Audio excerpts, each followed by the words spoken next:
Bonjour à tous et bienvenue dans ce nouvel épisode de Génération IA. C'est Guillaume et aujourd'hui je suis avec Benjamin. Benjamin va nous parler notamment du coût de l'intelligence artificielle pour les entreprises parce que récemment les coûts ont explosé pour certaines entreprises et pour certains fournisseurs d'intelligence artificielle. Et du coup c'est une question qui est vraiment critique désormais pour certaines organisations. Euh, Avant tout, je vais laisser Benjamin se présenter. Benjamin, bah, c'est un expert en IA. Je vais pas spoiler. Benjamin, je te donne directement la parole pour que tu te présentes à l'audience. Et après, on va aborder tous ces points ensemble. Merci Guillaume pour l'invitation. Benjamin, je suis le CTO IA de Galadream. Je suis aussi un des associés.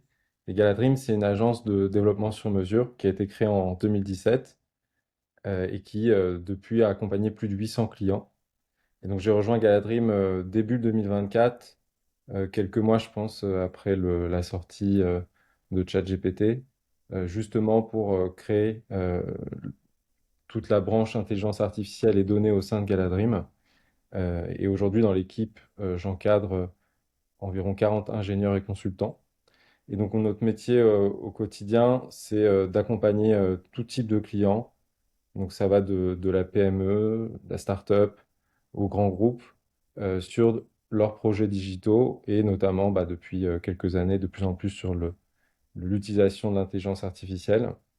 Et donc, on a un ADN très tech en fait qui nous permet d'utiliser les leviers de l'intelligence artificielle pour apporter des solutions. Et on a une logique assez pragmatique. À chaque fois, on essaie de réfléchir à ce qui apporte le plus de valeur au client. Et donc, je pense qu'effectivement, la question du coût de l'intelligence artificielle se pose assez régulièrement aussi pour nos clients. Et donc, voilà, on peut en parler. Eh bien, j'ai vu que vous avez des belles références de clients, notamment bah, pas mal de grands groupes aussi, mais ça va aussi jusqu'à la PME.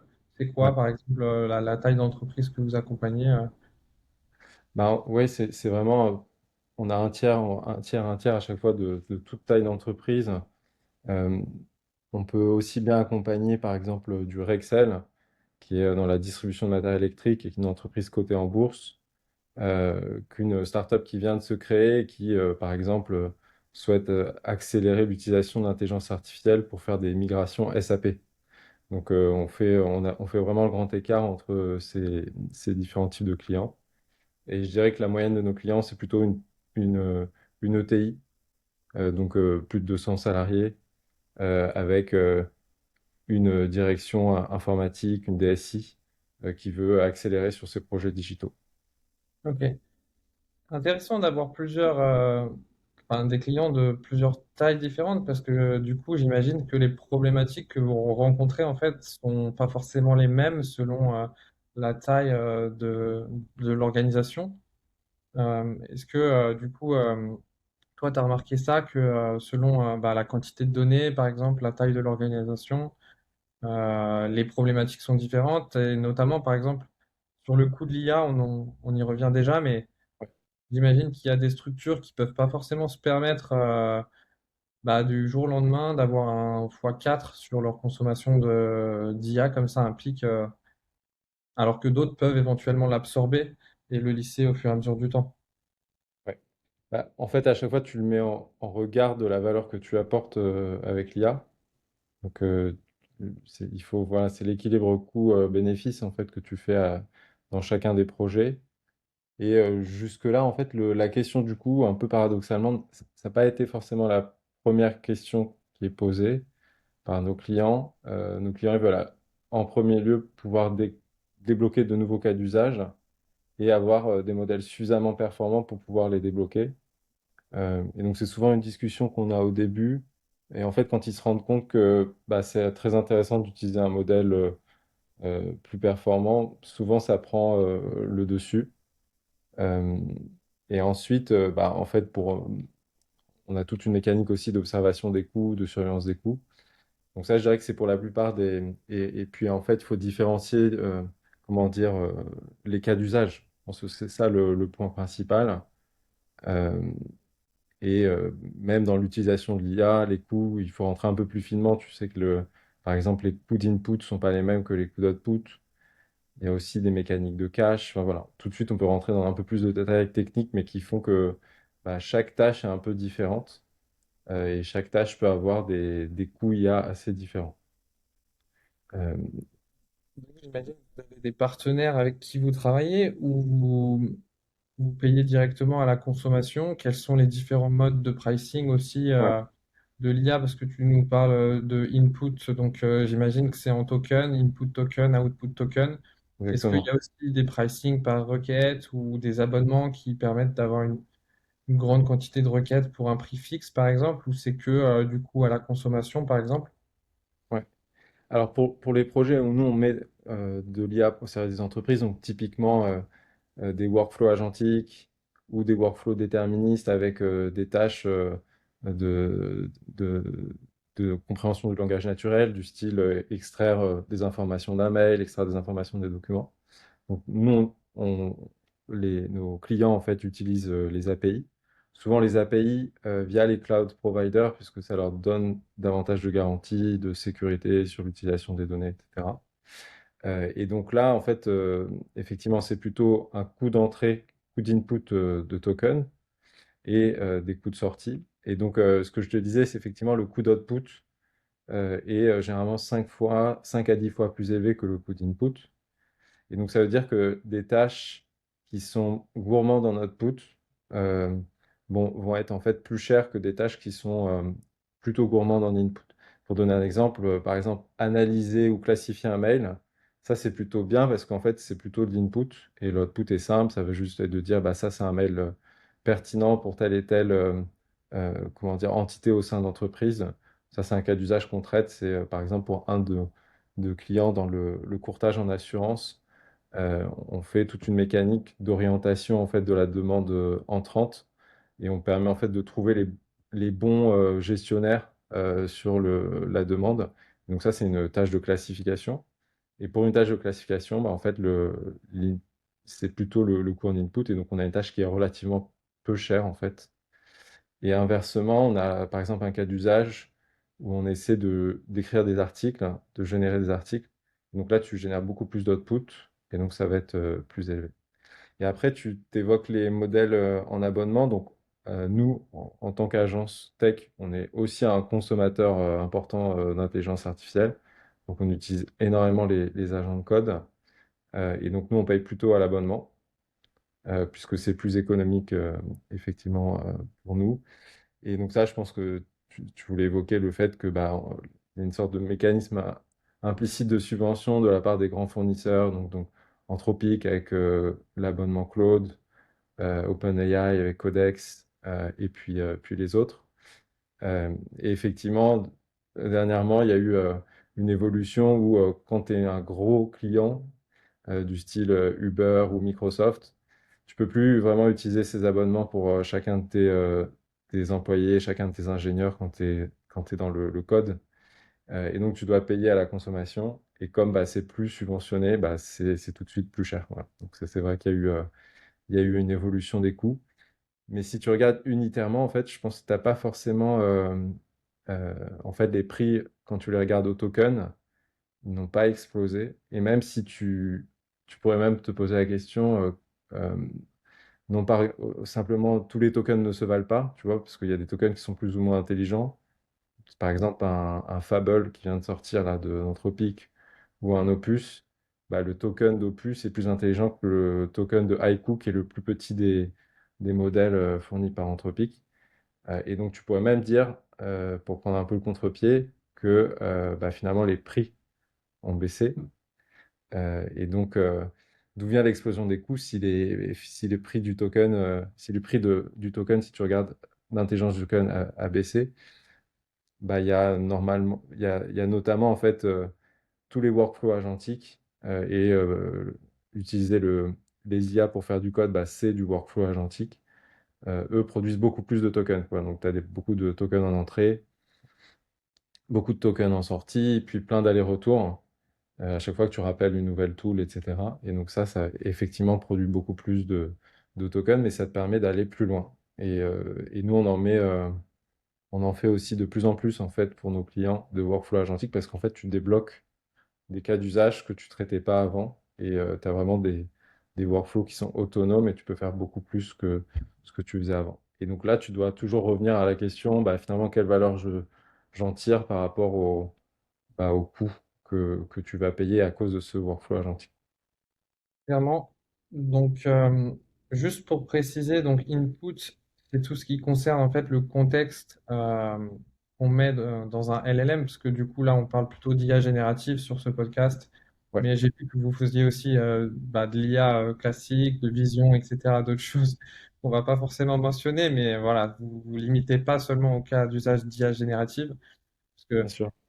il y a beaucoup de gens qui sont, enfin, pas techniques de base et qui découvrent l'IA avec ChatGPT, tu vois, mais l'IA existait avant, comme je l'ai dit dans un autre podcast.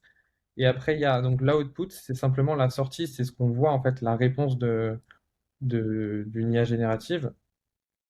Donc voilà pour ça. Et pour les workflows agentiques, c'est intéressant parce que du coup, pour rappeler également, donc c'est ce principe de récursion en fait, où à chaque fois, bah, l'output est renvoyé en input, etc., jusqu'à obtenir à la fin un deliverable. Enfin, je sais pas comment on dit, mais ça peut être soit un article comme tu disais, soit une table de classification. Euh, donc ces workflows agentiques, ils consomment beaucoup plus de tokens qu'une simple inférence classique à cause de cette récursivité. Et il y a aussi le fait que du coup, on ne peut pas vraiment prédire le nombre d'étapes aussi que ce workflow agentique va prendre. Oui. Donc, j'imagine qu'il y a des techniques pour cadrer ça. Mais en fait, quand on définit par exemple un workflow qui va tourner tous les jours, on ne sait pas si, il y aura 15 récursions, 20 récursions, 30 récursions. On ne sait pas combien de tokens il va consommer aussi. Euh, Ça, est-ce que vous arrivez à le cadrer de manière générale via Oui. des techniques ou simplement en promptant le modèle parce que pour pas qu'il parte trop loin, tu vois, dans des cas particuliers. Ouais. Et donc ça, le mot qui est à la mode aujourd'hui, c'est le mot de harness. Euh, C'est quoi un harness du coup? Vas-y, ouais. En par fait, rapport à tu vois. le harness, c'est l'ensemble des outils que tu mets à disposition d'un modèle de langue, du style bah, Claude, ou OpenAI. Et l'idée, en fait, c'est tu vas essayer de contrôler ton harness. Et donc, si tu veux, ton harness, à chaque fois, c'est des outils et donc des morceaux de code qui vont pouvoir être exécutés et qui vont aussi pouvoir réagir en fonction de l'entrée ou de la sortie de ton modèle. Et donc, par exemple, tu parlais de l'aspect récursivité. En fait, tu peux limiter le nombre de tours que tu vas faire, bah, notamment en l'encodant dans ton harness. Tu vas mettre une règle dans ton code pour dire, bah, en fait, au bout de 5 appels, tu vas t'arrêter et tu vas essayer de sortir un résultat. On le fait plutôt, donc on agit plutôt sur le harness plutôt que sur le prompt, parce que comme tu le sais, le prompt, lui, il va être interprété de manière non déterministe, et donc tu peux moins bien le contrôler. Mm, tout à fait. Et puis Euh, il peut y avoir des instructions contraires un peu dans le prompt, par exemple à une instruction de base qui est l'objectif. Et après, si on lui donne une instruction qui dit de ne pas aller trop loin, c'est un peu contradictoire avec l'objectif parfois, parce qu'il aura besoin de plus d'informations. Donc, par exemple, oui, on peut clairement définir, par exemple, un nombre de tours qu'il va faire ou un nombre d'outils qu'il peut appeler. Euh, D'ailleurs, on dit que c'est des tools, donc des outils de base. Enfin, est-ce que tu sais pourquoi on n'appelle pas ça une fonction? Parce que pour moi, un outil, c'est comme une fonction, mais du coup, tout le monde dit tools. Est-ce qu'il y a une différence? non, je pense pas qu'il y ait de différence. Je pense que Non. c'est C'est marrant qu'il y ait un vocabulaire un peu différent, ce qui fait que ça, on dirait que c'est un truc révolutionnaire, alors qu'en fait, un tools, ben, une fonction que le LLM va appeler. ouais, Ensuite, il va récupérer le résultat. Mais bon, c'est des fonctions spécialisées pour les LLM. Et du coup, souvent, par exemple, ce que va retourner cette fonction, ben, on va pas injecter, enfin, on va sélectionner le résultat à injecter dans le ouais, contexte pour pas le remplir, par exemple, si c'est un JSON énorme ou avec juste d'informations. Donc, en fait, le harness, pour moi, c'est vraiment de l'engineering pur, tu vois, de l'ingénierie où on bricole, on essaye de choisir les bons tools. Est-ce que vous, quand vous avez besoin de créer un workflow agentique pour votre harness là, est-ce que vous prenez un pas de recul, enfin, comment vous faites pour définir les tools auxquels il aura accès? Est-ce que vous avez une méthode particulière euh, pour spécifier tout ça, cadrer tout ça et lui donner exactement en fait les bons outils sans qu'il en ait trop aussi? Parce que Ouais. euh, dans mes expériences, ben, parfois quand on donne trop d'outils, en fait, c'est pas bon. Le LLM, il peut se perdre aussi, quoi. Et peut-être pour alimenter la distinction tool-function, si tu veux, tool, en fait, tu lui as, t'as l'idée que tu vas apporter les informations nécessaires à ton LLM pour qu'il Oui, comprenne comment utiliser la fonction. Donc oui. du style, Une, comment utiliser les arguments, une description, c'est assez basique, mais je pense une que c'est ça l'idée. documentation. Et ta question, c'est bah, comment en fait en fait l'approche elle est scientifique. On est dans du test and learn et donc et bien sûr il y a des gens qui documentent des workflows agentiques, qui font de la recherche dans le domaine. Et en fait, ce qu'ils font à chaque fois, c'est qu'ils construisent une mécanique d'évaluation. Et par exemple, je peux te parler d'un type de workflow agentique qui est le sujet de la recherche. Donc pour construire un moteur de recherche. Jusque-là, en fait, la stratégie, si tu veux, c'est d'indexer ta base de connaissances et de trouver une mécanique qui va permettre, à partir de l'expression d'un mot-clé, d'associer l'élément dans l'index. Et une fois que tu as toutes les références dans ton index, tu peux retrouver les informations que tu recherches, donc les documents candidats. Donc ça, je dirais, la recherche classique. Tu peux rajouter des embeddings là-dedans. Donc un embedding, c'est l'utilisation aussi d'une intelligence artificielle, donc d'un moteur IA, qui va transformer ton texte en vecteur. Et ensuite, tu vas pouvoir faire des opérations sur les vecteurs qui te permettent de voir les vecteurs les plus proches. Donc ça, c'est aussi ce qu'on appelle la recherche sémantique. Euh, et encore une fois, c'est toujours la même idée. Tu indexes et tu recherches directement en une seule fois. Et en fait, ça c'est intéressant, mais souvent dans la recherche, tu peux avoir différentes intentions qui sont exprimées par ton utilisateur. Tu peux avoir par exemple une recherche qui va dire bah, étudie en fait tous les documents pertinents, par exemple sur l'intelligence artificielle, mais ne garde que ceux qui vont euh, parler comment dire, euh, de l'open source, par exemple. Et donc tu veux vouloir rajouter une mécanique de filtre. Et donc ça, en fait, si tu veux, tu es obligé de décomposer, de commencer à interpréter finalement ta recherche.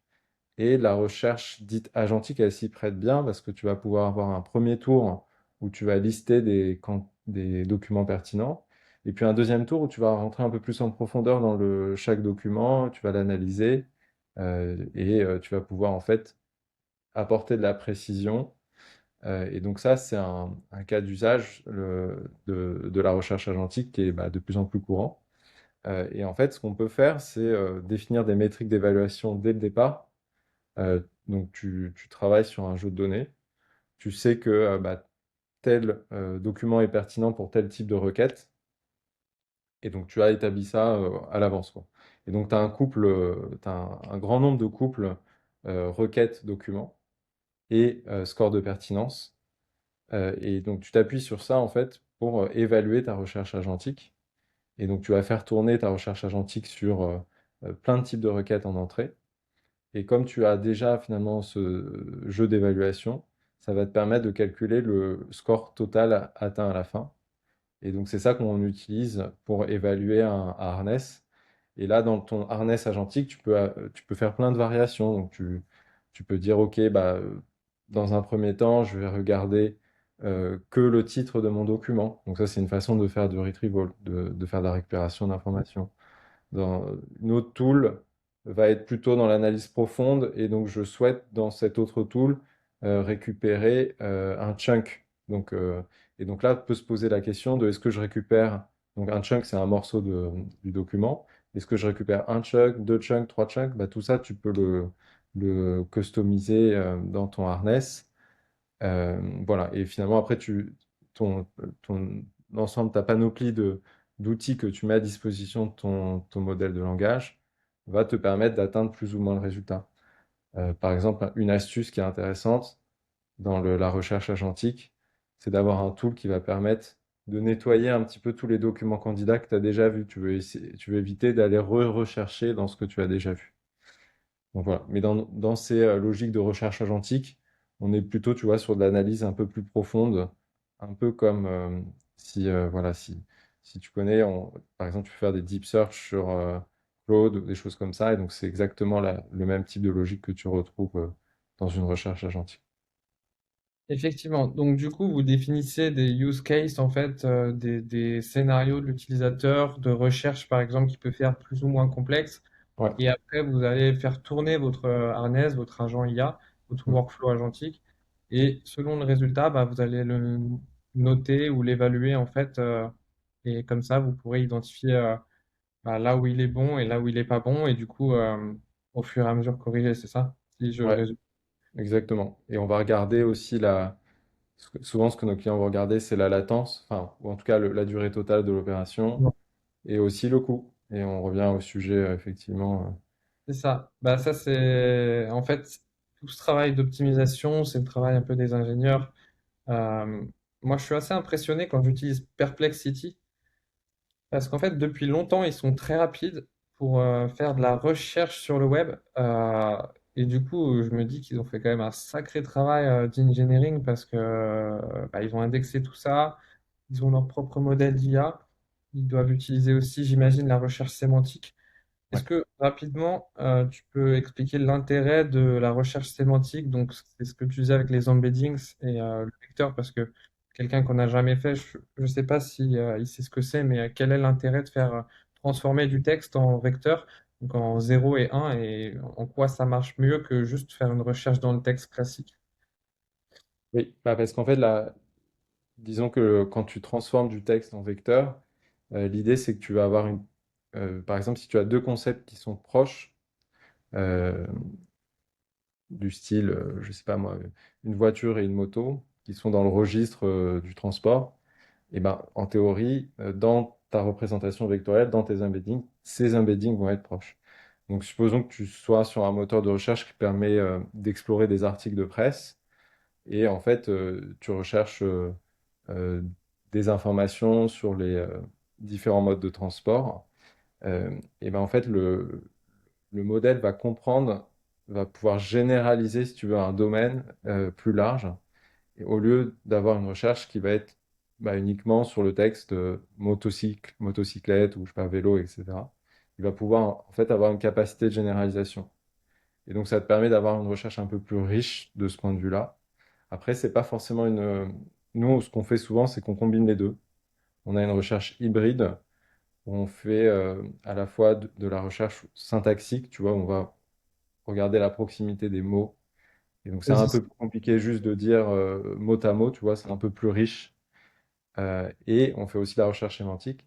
Et tu as aussi une astuce qui consiste à utiliser une pipeline d'ingestion à base d'intelligence artificielle qui va extraire des mots-clés. Et en fait, quand tu fais de l'extraction de mots-clés, tu fais aussi une forme d'extraction sémantique, parce que tu essaies d'enrichir finalement le vocabulaire. Le Donc, tu sens, en vois, fait, des mots, extraire vraiment exactement. le sens des mots plutôt que les mots littéralement. Et cette extraction, vous la faites avec des LLM ou Ouais, d'autres? tout à fait, ouais. Ok, super intéressant. Et du coup, ben, on bouclait le harness là sur le coup, on revenait là où on est parti.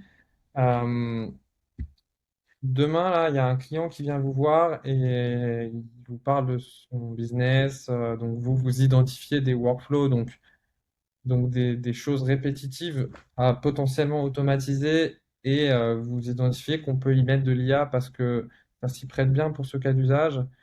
Euh, Comment vous choisissez le modèle d'intelligence artificielle à utiliser? Parce que aujourd'hui, on est noyé sous tous les fournisseurs de modèles. Il y a des modèles open source, il y a ce qu'on appelle les frontier models comme Claude Fable, là, le tout nouveau qui est sorti, qui est ultra puissant mais ultra cher. Euh, Est-ce que, enfin, comment vous faites pour choisir le modèle? Est-ce que vous changez éventuellement le modèle en cours de route? Et est-ce que vous, éventuellement, même vous utilisez plusieurs modèles parfois, ou même vous changez, vous routez euh, vos requêtes à différents modèles dans un même workflow agentique? Quel est votre process là-dessus? Ouais. Et par exemple, j'ai pas mentionné, mais le client, il a aussi un budget, j'imagine, ou en tout cas une fourchette.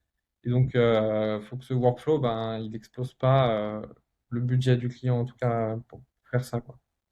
Ouais. Alors déjà, on commence souvent par pas trop se donner de contraintes de coût au départ quand tu es en phase de développement et que tu réfléchis à est-ce que tu peux automatiser ta tâche avec de l'intelligence artificielle. Ton objectif, c'est de démontrer la faisabilité et de dire, OK, en fait, aujourd'hui, l'IA est capable, enfin, les meilleurs modèles, les modèles frontières sont capables de faire. Ensuite, nous, par expérience, on sait qu'il y a certaines tâches que des modèles qui n'ont pas besoin d'être des modèles frontières sont capables de faire. Euh, donc, je dirais que tu as un peu, je dirais, moi, je mets un peu en trois buckets, si tu veux, les modèles. Donc, et j'aime bien utiliser la terminologie, tu as du nano, mini, du normal, et puis tu peux avoir du un peu plus pro par-dessus. Ou bien tu peux reprendre la répartition d'anthropique avec du haïku, du sonnet et puis du opus. Ça. Et, Donc, il y a trois échelles. En vrai, nano, ça représente aussi la taille en nombre de paramètres. Donc, petit modèle, petite intelligence, mais rapide. Ça ouais, peut quand même être intelligent parce qu'en fait, c'est ça, plus le temps passe, plus les modèles sont intelligents. Donc les anciens modèles restent tout aussi intelligents qu'ils l'étaient en fait. C'est juste que la frontière de l'intelligence, elle est de plus en plus repoussée. Donc en fait, plus le temps passe et moins on aura besoin des frontières modèles pour faire tous nos workflows agentiques, quoi. Mais ouais, du coup, ces modèles-là pourront être utilisés pour démontrer un théorème mathématique ou des choses à forte valeur ajoutée, quoi. exactement. Bah, c'est pour ça que je pense qu'il y a, bon, il y a un peu une dissociation entre tes modèles frontières, où là, vraiment, il y a une compétition, où je pense que, par exemple, nous, en tant qu'utilisateurs, tu vois, sur le code, on préfère payer le modèle frontière parce qu'en fait, on sait à quel point ça nous apporte de la valeur et que ça nous accélère. Alors Ça que sur évite une des tâche bugs un peu et un peu plus... tout ça, Ouais. etc. Enfin, ça évite beaucoup de problèmes aussi, quoi. Et donc, bah, par exemple, comme je te disais au début, le coût n'est pas forcément le critère principal. On l'a bien sûr en tête, surtout s'il y a un sujet de faisabilité. Par exemple, nous, on travaille de plus en plus sur des sujets où on doit analyser des plans, donc c'est des choses un peu plus complexes, où là, le token, en fait, c'est de l'image, hein, donc on utilise euh, non plus, tu vois, des modèles de computer vision classiques, mais ces modèles multimodaux qui ont été entraînés à la fois sur du texte, de l'image, et même aujourd'hui, tu vois, tu as du son. Et donc ça, c'est intéressant. Et donc quand on a un sujet de faisabilité, ben, on commence d'abord par le modèle frontière. Ensuite, quand il n'y a pas de sujet de faisabilité, ben, on prend le normal globalement. Et ensuite, on va ajuster, bah, en fonction de la latence, on va pouvoir prendre du haïku ou du nano. Donc là, si on veut vraiment réduire le temps de latence, mais on sait qu'on va avoir comment dire, un compromis en termes de performance. Donc on est plutôt sur des tâches simples, du style classification, extraction très très simple. Sur de l'extraction un peu plus classique, du style j'ai un document, je sais pas, une facture, et tu veux extraire chaque ligne de la facture, le montant. Là, tu peux mettre comment dire, le bucket assez normal, du sonnet ou équivalent, ça marche plutôt bien. Et ensuite, bah, effectivement, sur des tâches où tu as besoin de créativité aussi, il y a un peu ce sujet-là. Je te donnais le use case de écrire des articles.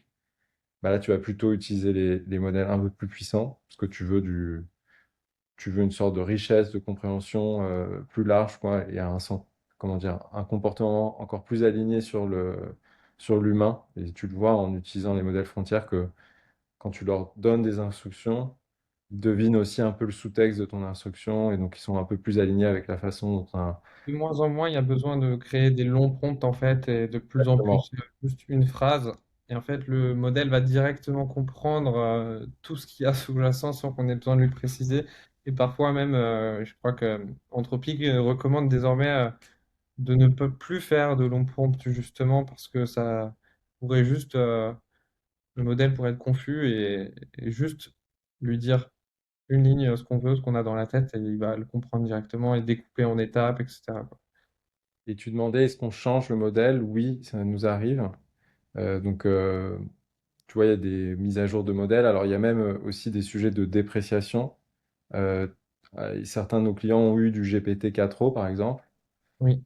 Et à un moment donné, le provider dit, bah, j'arrête de servir GPT-4o. Ouais. Donc, c'est pas encore le cas, je crois, sur GPT-4o, mais ça a été le cas sur des générations précédentes. Et à ce moment-là, nous, ce qu'on fait, c'est qu'on peut, comme on a toujours un peu une mécanique d'évaluation, on est capable de regarder avec le nouveau modèle et de vérifier qu'on n'a pas une dégradation de performance. D'expérience, on n'a pas eu ce type de problème en fait, où quand tu changes de modèle, tu dois tout rechanger. Alors peut-être que tu peux retravailler un petit peu si tu as du prompt entre les deux, enfin dans le processus, tu peux peut-être le retravailler un petit peu, mais ça fait pas non plus une différence notable. Euh, et sinon, dans la logique de comment je vais adapter mon niveau de modèle, bah, par exemple, tu peux partir d'un modèle frontière et te dire, OK, bon, là, il est très fort dans cette tâche, et progressivement, prendre le modèle en dessous, d'un cran en dessous. Et si tu vois que tu dégrades pas tes performances, bah, tu continues à l'utiliser. C'est comme ça un peu Oui. qu'on, qu'on a tendance à construire nos solutions. Comment tu sais que quand tu baisses d'intelligence, en fait, et que tu vois que ça se dégrade, comment tu définis que c'est à cause que du modèle et pas de ton harness qui n'est pas suffisamment optimisé? Ou est-ce que ça peut être les deux, mais c'est une balance à trouver, en fait, un équilibre à trouver?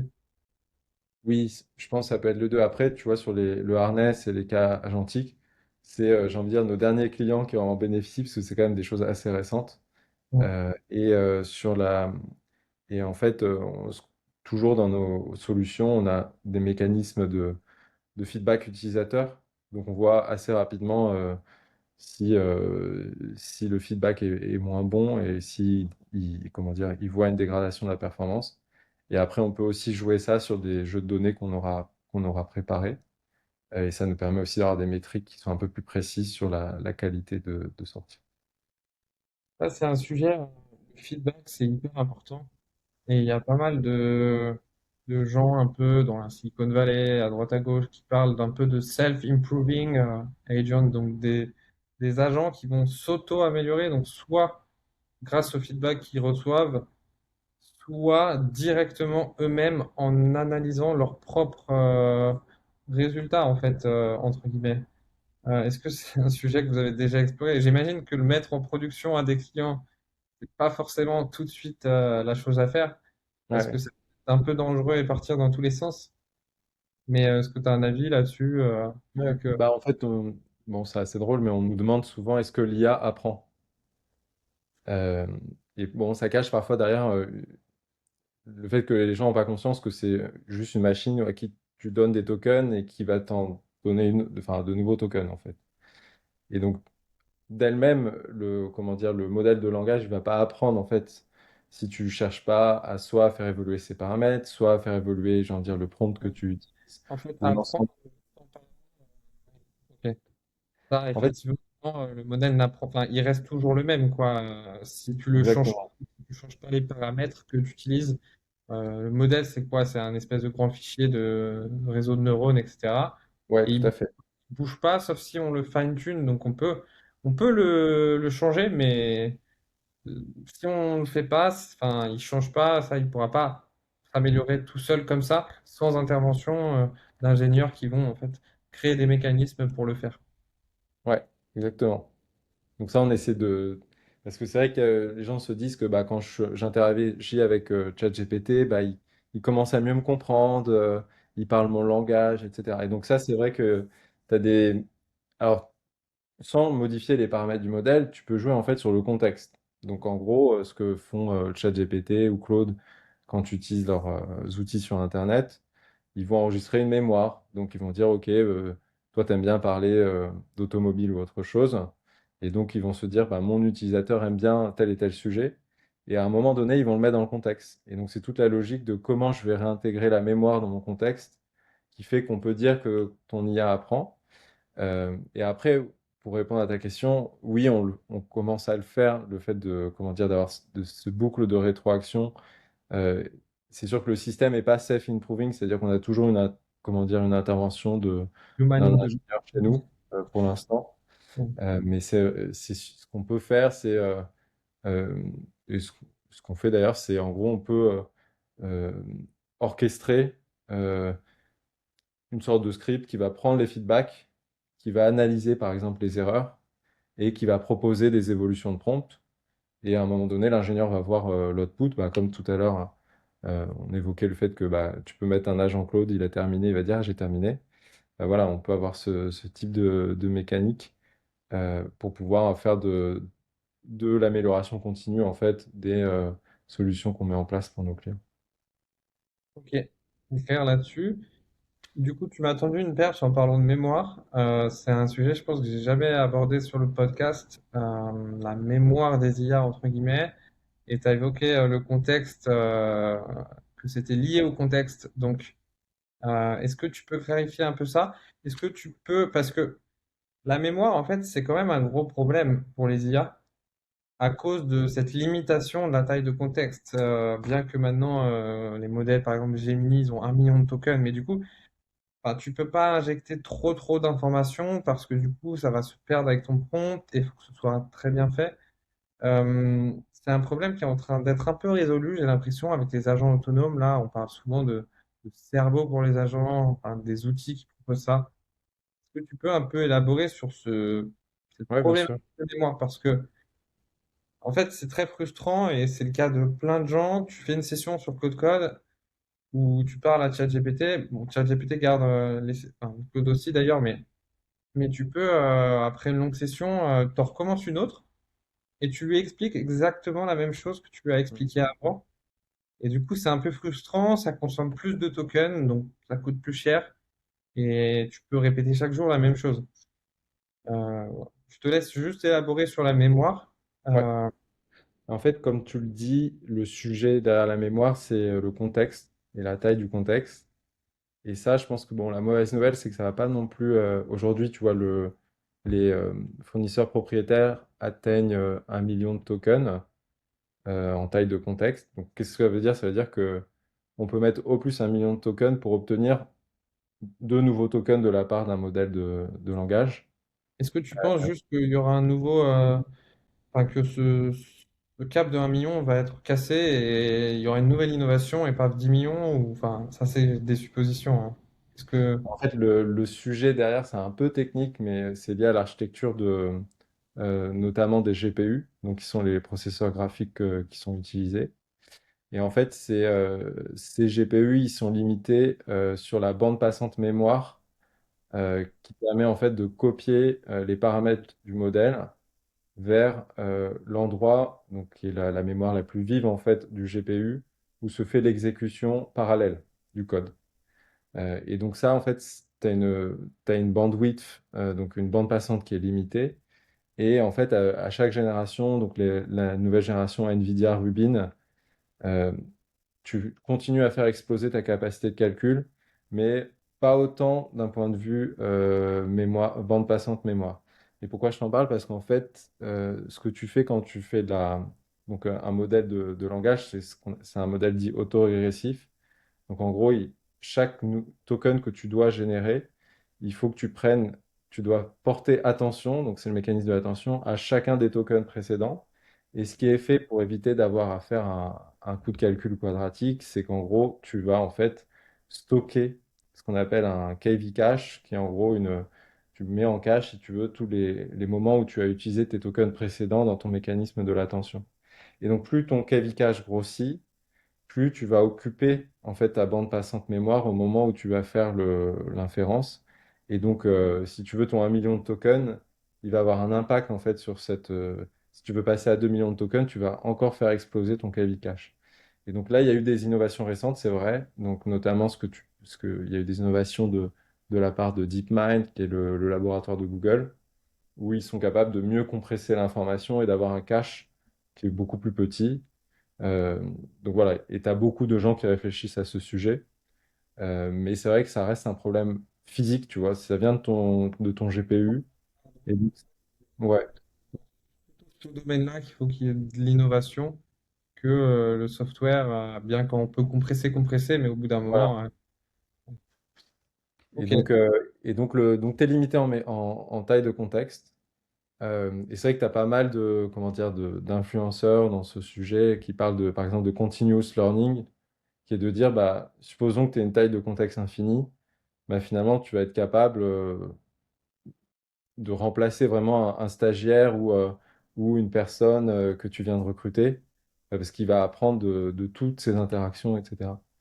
Et bon, et donc comme c'est pas possible aujourd'hui, toute l'ingénierie qu'on fait est souvent liée à comment optimiser l'utilisation de notre contexte. Et donc la mémoire, on peut mimer une sorte de mémoire en ayant des mécaniques qui vont dire, OK, si on me parle de tel et tel sujet, je vais aller chercher des informations dans ma mémoire. Et donc là, on a ce qu'on appelle c'est des sortes de RAG on va avoir quelque chose qui va interroger une base de données, une base de connaissances, de mémoire, quoi, et qui va pouvoir l'intégrer à ton contexte. Donc, plutôt que qu'avoir toute sa mémoire dans le contexte, Ouais, utiliser des outils pour récupérer juste la mémoire qu'il faut à tel moment pour tel workflow et pas la mémoire non pertinente pour ça, quoi. oui, exactement. Ok, top. Et du coup, on parlait de pas mal de cache. C'est un problème pareil. Un peu d'actualité aussi parce que je sais pas si tu as vu, mais il y a cette entreprise aux États-Unis, Factory, qui fait des coding agents, là. Ils viennent de sortir un espèce de modèle de routing du modèle, enfin, de la tâche au bon modèle. Ouais. Un des problèmes que ça pose, c'est que du coup, si tu utilises un modèle qui met en cache ta conversation, on va dire, et que tu changes, ben, du coup, tu dois en fait recréer ton cache. Et en fait, ça peut potentiellement consommer plus que ça doit en fait sauvegarder. Et je sais pas si tu as vu ce qu'ils ont sorti. Est-ce que tu penses que ça fonctionne ou est-ce que en fait c'est juste sexy sur le papier, mais à cause de ces problèmes de cache, c'est pas forcément bien, quoi. J'ai pas connaissance de la sortie, mais souvent, en fait, nous, on préfère quand même contrôler notre contexte. Je sais pas si tu te rappelles, mais à un moment donné, euh, via le chat de ChatGPT, il y avait une sorte d'orientation vers des modèles plus ou moins performants. Et ça avait pas mal fait polémique parce que les gens comprenaient pas pourquoi, de temps en temps, le modèle était beaucoup moins bon qu'habitué. Et donc ça, en fait, contrôler le modèle que tu utilises et aussi toute l'information que tu lui donnes, c'est quand même assez important pour être sûr, tu vois, d'arriver à l'objectif que tu t'étais fixé à l'avance, quoi. Ça Donc doit c'est être vrai que dur je pense de que choisir le bon modèle. Enfin, parce que en fait, tu sais pas si ta tâche va être complexe ou pas. Tu peux le ouais. deviner, tu peux le prédire même avec de l'IA. Mais parfois, une tâche peut s'avérer plus complexe que ça n'y paraît. En fait, ce que tu veux éviter, c'est que au moment où tu fais le routage, ton routeur dise que ta tâche est moins complexe et du coup, il va faire appel à un modèle moins performant. Et donc, je pense que ce risque-là, tu essaies quand même de l'éviter. En fait, tu préfères en fait garder ton modèle, j'ai envie de dire, normal. Gâchis pour un simple merci, par exemple, d'utiliser Code Fable. Oui, oui. Mais est-ce que tu sais que tu dois dire juste merci, tu vois, En fait, d'un point de vue un peu conceptuel, c'est comme... Ça voudrait dire que ton modèle de routage doit être encore plus intelligent ou en tout cas avoir une capacité à comprendre beaucoup plus l'intention de l'utilisateur la complexité de la tâche. Et à vrai dire, si tu es capable de mesurer la complexité d'une tâche, ça veut dire que tu as l'intelligence de la résoudre d'une certaine façon. Enfin, philosophiquement, tu pourrais te dire ça. Et donc, c'est pour ça que je pense que les gens sont parfois sceptiques sur le routage, enfin, ou sur ces approches-là. Après, ça marche quand même, hein. Donc, je ne dis pas qu'il faut jeter le bébé avec l'eau du bain, mais ça peut être intéressant quand même. C'est un problème plus complexe que ça n'y paraît, j'ai l'impression. Et c'est pour ça que ça n'existe pas forcément dans ChatGPT ou plein d'autres fournisseurs. Ouais. Et donc, tu disais que maintenant, enfin, la plupart de votre temps, c'était de gérer du contexte et tout ça. J'imagine que toi, du coup, bah, tu développais du code à la main, comme tout le monde avant. Tu fais partie de cette époque. Les nouveaux développeurs ne pourront pas comprendre, mais en fait, explique-nous un peu cette transformation et en fait que maintenant le métier de d'ingénieur logiciel se transforme un peu en context engineering, tu vois. Euh, Parce que le code, c'est devenu presque une formalité, bien que, et maintenant on pense plus en architecture, en gestion du contexte et tout ça. Voilà, c'est une question assez ouverte, mais qu'est-ce que ça t'évoque, cette transformation aussi du métier, tu vois, de développeur? Parce que, en fait, il y a plein de gens qui sont pas dans la tech et qui n'ont pas vu cette transformation, autant arriver parce que j'ai l'impression qu'ils ont visé le code parce que c'était un gros marché, tu vois. Donc, ils se sont dit, et ça marche très bien pour les LLM, ce cas d'usage. Et du coup, nous, on était un peu les premiers à vraiment, tu vois, à avoir des outils agentiques très poussés. Et voilà, qu'est-ce que ça t'évoque, ce changement et une nouvelle manière de travailler? Où est-ce qu'on va aussi à l'avenir, tu vois? Et on aura encore besoin de nous. Ouais. Bah, c'est pas mal de questions effectivement qu'on se pose. Mais oui, moi, on l'a vraiment senti bah, avec, je pense, en novembre, l'arrivée d'Opus. Et puis après, il y a eu, C'est voilà, là où mais les gens qui se sont dit, ah ouais, en fait, ça marche vraiment, ça code vraiment bon, bien. bah, on a tous eu les Américains parlent de haha moment, quoi, de dire ah ouais, hein, c'est impressionnant. Et oui, oui, bah, je pense, je dirais moi, effectivement, décembre, je m'y suis mis beaucoup plus, effectivement. Parce que je voyais que j'arrivais à aller jusqu'au bout d'une tâche. Tu sais, avant, on était dans l'autocomplétion, donc de code, donc ça, c'était très bien, ça te permettait de quand même d'aller beaucoup plus vite. Mais là, tu pouvais lui confier vraiment des tâches de bout en bout. Et comme tu dis, bah, on travaille de plus en plus sur bah, comment on va utiliser en fait euh, comment on va orchestrer en fait l'utilisation de ces agents. Euh, et là, si tu veux, je peux donner plein d'exemples, mais notre métier, en fait, c'est surtout de comprendre ce que veut le client. Parce qu'en fait, souvent, donc si tu pars donc il y a plein de typologies de projets, mais un projet classique, c'est j'ai l'expression d'un besoin métier et j'aimerais une solution logicielle. Mais si tu veux, le client, il n'a pas en face de lui la solution logicielle. Donc toi, tu es là, tu lui apportes un peu cette dimension artistique, tu crées devant lui et tu essaies de comprendre ce qui a de la valeur pour lui. Donc ça, je dirais, notre focus a toujours été. Des prototypes live devant des clients. Ouais. Oui, ça nous arrive en fait. Et même, c'est plutôt. C'est moins l'équipe tech qui le fait que l'équipe sales. Que l'équipe Maintenant, sales, bah, voilà. oui, l'équipe sales peut utiliser Claude Code, peu importe, ouais, Tout faire à des fait, petits. ouais. Ça, c'est génial, du coup, de pouvoir brainstormer en voyant vraiment le résultat, tu vois, parce que la communication, les spécifications entre les clients et les développeurs et tout ça, ça a toujours été quand même un gros problème, j'ai l'impression. Ça Ouais, génère de l'incompréhension, des allers-retours. Et là, du coup, tu te mets directement d'accord sur un espèce de design des fonctionnalités. Et après, bon, c'est aux ingénieurs de faire en sorte que ça marche vraiment en production et pas juste en démo. Et ouais, ça, c'est assez génial, ça, j'imagine, de faire ce genre de session. ouais. Et Et du coup, nous, ouais, ce dont on parle, on a l'impression qu'il y a un peu une convergence des métiers, c'est-à-dire que le sales qui comprend, ou le product manager, enfin, l'équipe produit, qui est là pour comprendre le besoin. De toute façon, ça a aussi toujours été le travail de l'ingénieur d'être dans la compréhension du besoin et des objectifs et de la valeur qu'il peut apporter au client. Et d'ailleurs, nous, nos équipes sont quand même très proches des clients. Tu vois, on n'a pas, on essaie d'éviter d'avoir des mécanismes de proxy où tu as quelqu'un qui prend A et qui te renvoie un peu B et enfin, le message passe moins bien, tu vois. intermédiaire Voilà. et moins mais ça, c'est le téléphone arabe, tu vois, à la fin, ça ressemble plus vraiment à ce que Ouais. c'était au début. Et donc, on essaie vraiment d'embarquer nos ingénieurs vraiment sur le. Et d'ailleurs, le terme à la mode, c'est Forward Deployed Engineer. Enfin, c'est même les. Oui, oui, oui. J'ai vu que Anthropic a ouvert des postes. En fait, c'est des ingénieurs qui vont dans les entreprises, c'est ça, à implémenter Ouais, l'IA. J'ai exactement. postulé, j'ai pas été pris, mais ça doit être très compétitif chez Anthropic. Bah, notre idée, c'est de faire ça à notre échelle. Hein, donc, et on fait ça. Et, effectivement. Et puis, et donc, du coup, on a une convergence des métiers où bah, le sales commence à faire du code. Le tech va pouvoir reprendre. Ce qui peut être pas mal, c'est qu'on peut transformer ce code finalement en spécification. Donc, tu reviens à du langage naturel. Et tu vas retravailler les spécifications.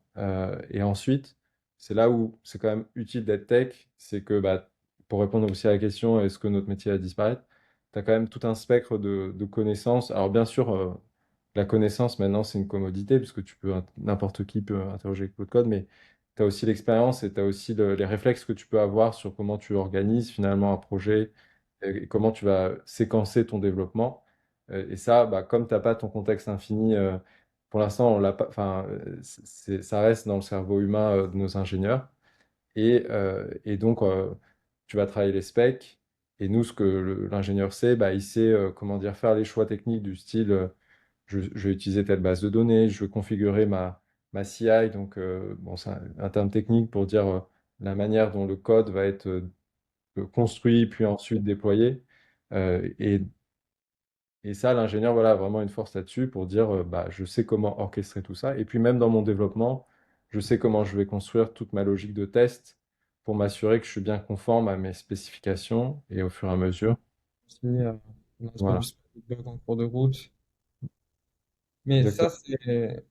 c'est difficile à mesurer, tu vois, cette compétence de, comme tu disais, séquencer un peu son implémentation. Enfin, parce qu'on peut coder directement tête baissée, mais on peut aussi prendre un pas de recul, y aller petit à petit, tu vois. Et ça, c'est vraiment, enfin, c'est pas théorisé nulle part. Euh, Là, j'ai vu un truc super intéressant, c'est un nouveau benchmark de coding pour les agents IA. C'est ceux qui font le Devin, là, c'est un agent de code aux États-Unis. Et en fait, ils ont remarqué que les benchmarks d'avant, c'était juste un prompt, un unit test. Sauf que, en fait, ton code, il peut résoudre un test, mais il peut être moche, tu vois, il peut être surcomplexifié. Il y a plein d'autres critères que juste ça marche, tu vois. Et donc, eux, ils se sont basés sur, OK, est-ce que ce code va être fusionné dans un projet open source par Oui. le maintainer, tu vois? Et en fait, parce que quand tu fais une code review, là, du coup, je l'ai fait ce matin parce que je suis maintainer sur un projet open source sur GitHub. Et du coup, en fait, c'est beaucoup plus complexe. Donc moi, j'avais codé avec Fable, tu vois. Super Mhm. content, le truc, il m'a one shot. Mais en fait, en discutant avec mon collègue, il y avait plusieurs points, tu vois, qui étaient clairement à revoir. Clairement des choix aussi. Ça peut être comment tu nommes certaines variables. Est-ce que c'est compréhensible par l'humain? Enfin, tout un tas d'autres critères que juste ça marche.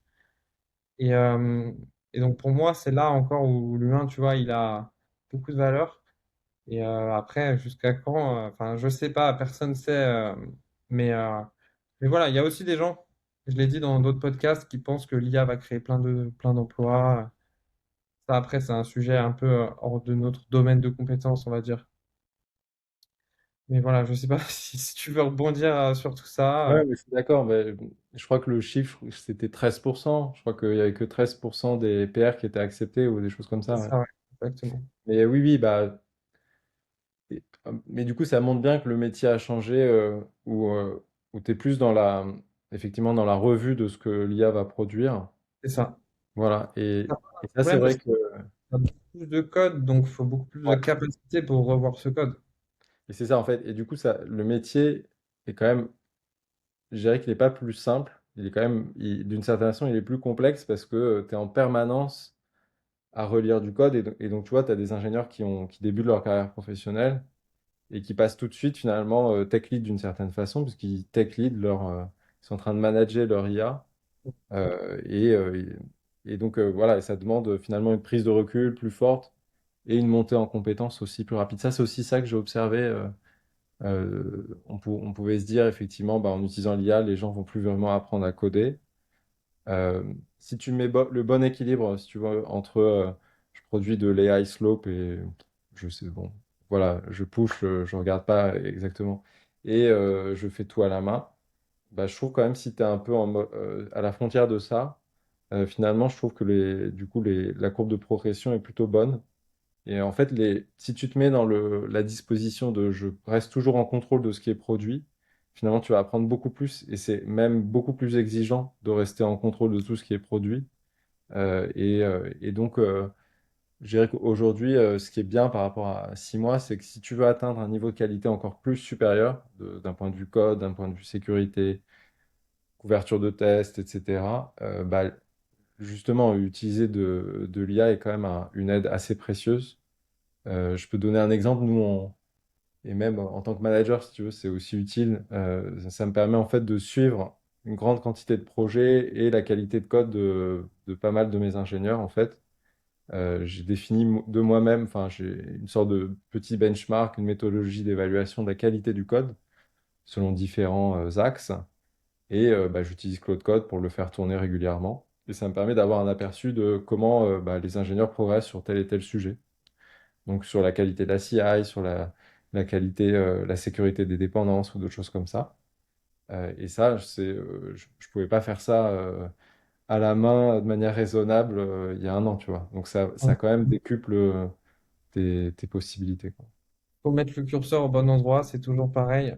Ouais. Mais ça doit être un peu difficile, ouais, pour les juniors qui n'ont pas connu en fait le code sans l'IA, de vraiment, parce que souvent il faut prendre le temps au début, être lent, tu vois, pour apprendre.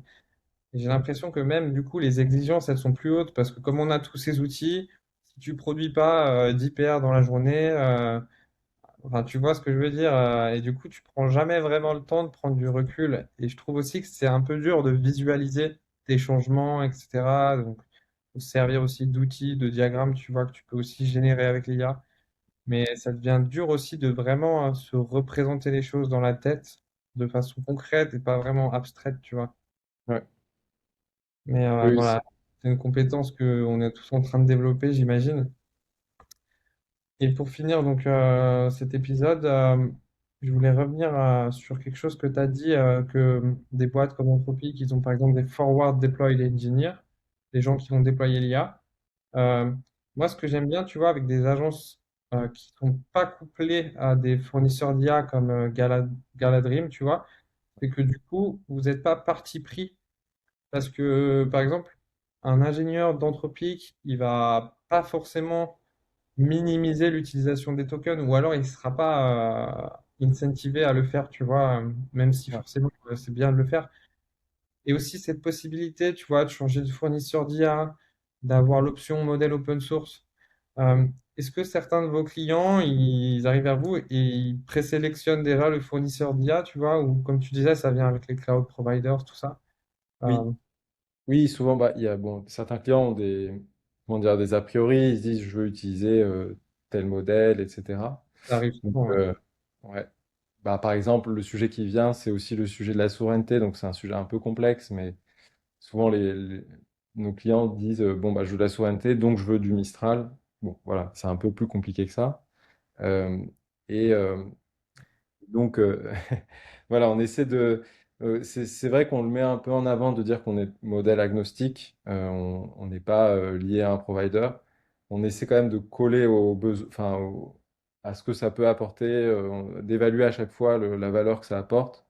On fait parfois de l'open source, notamment dans des contextes de souveraineté. Donc, par exemple, dans le domaine de la santé, on travaille avec un éditeur logiciel où on a mis en place une brique d'intelligence artificielle pour lui. Et là, pour le coup, on utilise un modèle open source qui tourne sur GPU, sur OVH ou voilà, un autre fournisseur de GPU. Euh, et et c'est vrai que je pense que c'est sûr que enfin, on n'a pas effectivement ce lien direct avec des providers, des fournisseurs de modèles. Et donc, on essaie quand même voilà, de trouver la meilleure solution à chaque fois. Et comme ça évolue quand même assez régulièrement, c'est quand C'est même en ça. permanence en veille sur les capacités. Alors, c'est sûr que si tu prends les modèles frontières américains, ils se copient assez régulièrement les uns les autres. Tu vois, tu as une nouvelle API qui permet de faire ça. Tu vas l'avoir assez rapidement sur l'autre. Un truc récent, par exemple, c'est le flex pricing. C'est en gros, tu envoies une requête à ton modèle de langage, à ton LLM. D'habitude, en normal, en fait, tu attends qu'il réponde le plus vite possible. Mais en flex, tu peux dire, OK, je peux attendre un peu plus longtemps. Il n'est pas obligé de traiter tout de suite ma requête, il pourra le traiter un peu plus tard. Et tu commences à avoir le flex pricing sur un fournisseur et quelques semaines plus tard, tu l'as sur un autre fournisseur. Donc il y a aussi une sorte d'homogénéisation en fait de ces fournisseurs frontières.